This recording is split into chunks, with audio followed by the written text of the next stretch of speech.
sa ibabaw ng tulay na ginawa dito sa Baybay Makato, Aklan.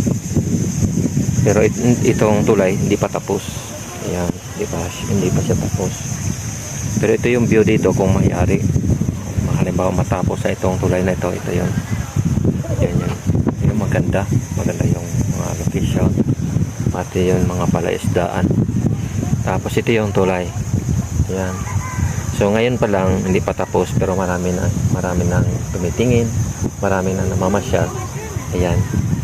So yun yung tulay, haba-haba. Yan sila. Pero ito naputol muna siya. Yan, naputol siya. Hindi pa siya nagawa talaga, as in nagawa. Kaya ayan. So sila dyan. So sila dyan at saka ni Alan. Kami na yun. Namamasyal kami. Kanina malakas yung ulan. Pero nag-decide kami mag-bike. Basa na sana ako. Nag-bike kami dahil tagal na rin na hindi na kami lumabas dahil sa lakas ng ulan. Malaki na yun. Lumalaki na din yung mga tiyan namin. Lalo na ako. Sabi, tinignan ko yung sarili ko kanina habang nagsuot ako sa aking ito.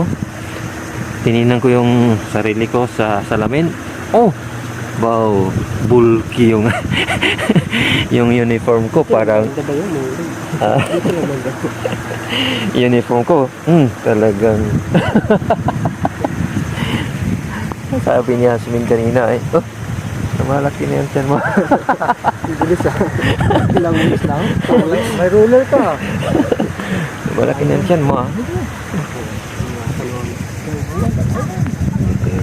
Dito. Lalo na siguro kung summer color blue yan. So lahat color blue. Month of June. Yung month of June na yan, yung pataas, yung Buratay na. So Bakal mo pero yan kami dumaan kanina. Yan kami dumaan. Kita niyo yung tao lalakad. Yan kami dumaan. Punta doon. Una kontakin ang pool mo. Galing. Daanan ng bike.